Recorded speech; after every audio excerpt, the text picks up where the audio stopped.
put some rubber on tarmac, and also the rider has been to learn also about the data. We try different gearing, final gear ratio, and we compare at the end of the session different riders. For the moment, it seems that the so high temperature doesn't seem the biggest problem. It seems that the bike is working well. We just need to fix a couple of areas. But we are in general quite happy about the first feedback from the rider. Thanks, Marco. Thank you. 7.5 minutes remaining in free practice 2. Jonathan Rea, a quarter of a second down on his latest lap coming into the final sector, loses further ground in sector 4. That's been a trend compared to Wsbk Mandalika throughout the day, that final sector that pretty much everyone losing time through. Yeah, and it is a little bit closer in that final sector compared to what it was in free practice 1, but certainly that's an area where you would expect the Yamaha to be quite strong. For Jonathan Rea, he's spent a bit of time in sector 1. He's only a tenth of a second slower than Toprak now, so he's closing in on what he needs to do. But it is piece by piece for Rea, but obviously enough. No points, no prizes in free practice. It's all about what you're going to do in the Super Bowl session tomorrow, and then obviously the opening race the weekend. Yes, it is in that final sector that Rea's actually made up a little bit of his time compared to Wsbk Mandalika, and certainly compared to free practice 1. Toprak still finding the time pretty much everywhere, though, isn't he? Looking good in this session. A couple of tenths clear. This is Axel Bassani. Bassani at the moment sits in P4, and another strong display from him. He sits as top Ducati. Yeah, it's interesting when we look at the overall sector times. Obviously, we've seen Toprak really consistent all the way through today's running. In the first and the fourth sections, Kawasaki have made a step forward. Lowe's fastest in sector 1, and Jonathan Rea fastest in sector 4, Toprak fastest in sector 2 and 3. So it is a case of everyone now trying to find that natural balance and where their bikes work a little bit better than others. Locatelli coming over the line, similar lap to what he had done for his best in this session. Leon Haslam's just popped up into P4, so that catches a bit by surprise. Haslam was further down the order than that. 34.6 from Leon Haslam. A couple of signs on occasions for Honda over the course of these 2 free practice sessions so far. Yeah, and we've seen from Honda over the course of this year, there is a good bike in that package. It's just been a case that they haven't been always able to get the most out of it. It's really competitive in World SBK now. When you look at the Yamahas, the Kawasaki's and the Ducatis, all very consistent all the way through. It does make it very difficult if you're not quite able to get to that limit of your bike to then get yourself into those leading positions. We've obviously seen Bautista with podiums. Haslam had a podium as well this year, and it has been a case of, for both of them, they've had to try and make those steps. Good for Garrett Gerloff, his start to the weekend. I hope we see it for the rest of the weekend as well, to send him into the winter with a little bit of a confidence boost. He was a little bit closer to the front over the last couple of rounds compared to what he had been. It's been almost anonymous spell for Garrett Gerloff. You'll think all the way back to Assen, the first 4 rounds of the season. Gerloff was absolutely superb, and you would have never in a million years believed that Axel Bassani was going to get on terms with him later on in the season and start to challenge for top independent, and that's something that Gerloff is actually going to genuinely have to defend over the course of this weekend, because he sits in 8th position in the championship, only 14 clear of Bassani. Yeah, and certainly for Gerloff, up until Assen, really looked like he was consistently at the front, able to run at the same pace and really battle with everyone in those leading positions.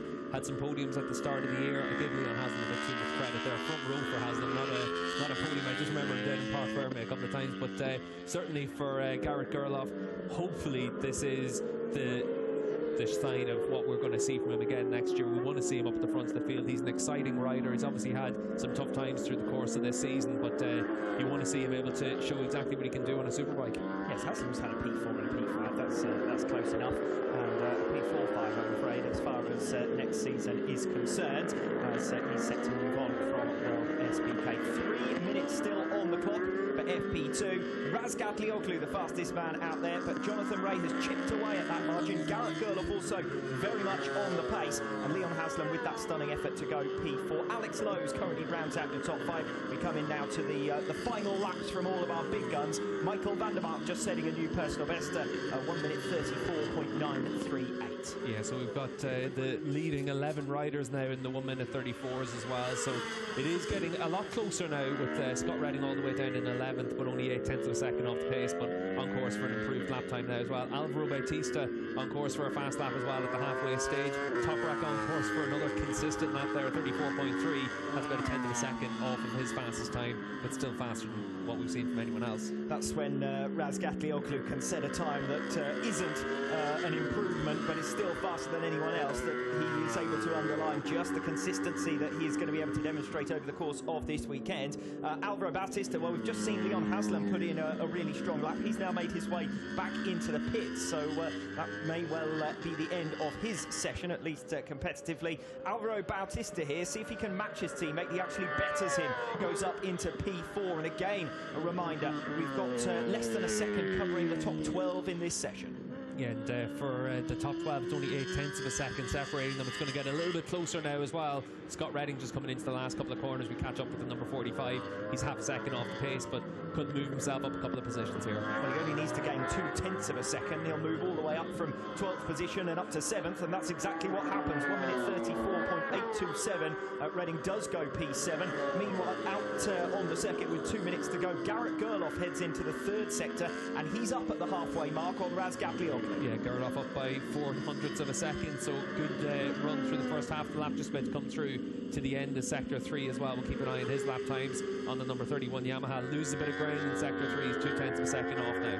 And Andrea Locatelli also losing a couple of tenths of a second through that 3rd sector. He is in line still for a new personal best to try and move himself up from 8th position. Scott Redding with a strong 1st sector on his latest lap. We're only 1.5 minutes away now from the checkered flag falling, so we're in towards final lap territory for several of these riders. Michael Ruben Rinaldi and Scott Redding into the second half of their latest laps, both a couple of tenths of a second down at this stage, but Garrett Gerloff 6 tenths down in the end on his latest lap. We saw him come up with a bit of a single lap cracker late on in FP1. He's got to kind of justify that pace over a longer distance over the course of tomorrow. Yeah, well, he's been able to put in 3 pretty fast laps in a row there, 34.4 and then a 34.7 and 34.8, so decent enough consistency there at the end of the session. 1 minute to go then, and rejoin Scott Redding, a few tenths of a second down.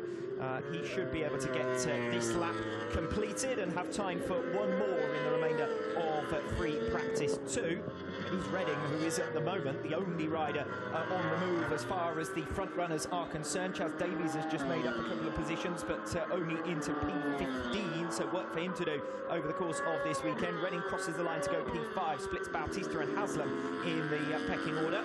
1:34.579, Scott Redding's time, 3.5 tenths of a second down on Wsbk Mandalika. We ride on board now. Yeah, Redding actually fastest of all in Sector 3 as well now, so he's been able to find some progress over the course of the last couple of sessions as well. Alvaro Bautista won't improve on his final lap. He's lost over a second through Sector 2 after being 7 thousandths of a second up through Sector 1. Wsbk Mandalika there exiting the final turn and crosses the line to complete his session and see the checkered flag with a 1:34.612. So a little bit slower than his previous lap, but he's not going to mind too much about that. Wsbk Mandalika's got this session, he's got Friday sewn up here at the Mandalika International Circuit, and with a series of stunning laps faster than his nearest rival, Jonathan Ray. Yeah, and what's going to be interesting is to see that for Toprak, he's fast in each of the sectors, very fast in Sector 2, but for Jonathan Ray, he's making most of his lap time in the second half of the lap.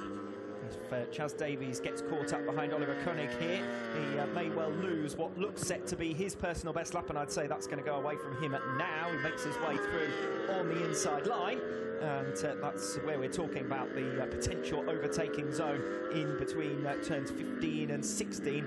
It's certainly one of the slowest, if not the slowest corner on the circuit, and Chaz Davies using that to good effect to get through on Oliver Koenig, and it is a new personal best, but I fancy that Davies probably would have moved up in positions if he hadn't got caught behind the rider who's effectively a backmarker, with all due respect, this weekend on his World SBK day. Yeah, Chaz lost 7 tenths of a second in that final sector, so that's catching Koenig into that sector. Koenig's actually made some good progress in this session. He's been able to get himself well underneath the 107% time that you have to set to qualify for a race, and he's been able to find, I think, about 3 seconds in this session as well. So he's been able to make a big step forward on that Kawasaki as well. And purely in numbers terms, probably not not too far off what other riders have been doing on that same bike this season, to be honest. Yeah, we've seen the likes of Epis and Crescent. He actually found 4.5 seconds in this session, so he's made a big step forward from this morning. Obviously, enough track conditions have improved a lot, but for Oliver, he's also trying to learn how to ride a World SBK bike. This is his first outing on a World SBK spec bike. He has ridden a superbike in the Endurance World Championship.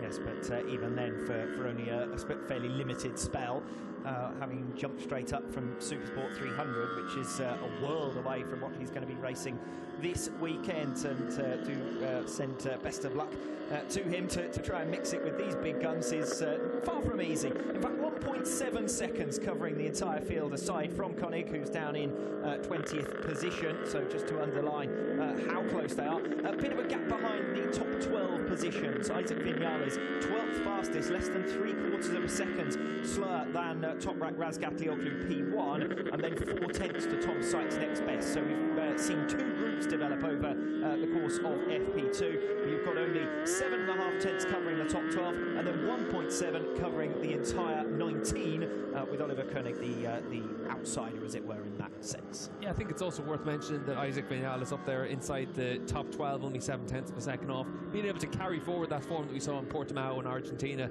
That's good to see from the Orlac Kawasaki team. Yes, and good news for him as well, as he heads towards the winter. We're winter in Europe, but it certainly doesn't feel like it at the moment for me, I can tell you that. The air temperature and the humidity here in Indonesia really is quite stunning. It's open the commentary box door is like opening your oven door back home. Razgatlioglu just making his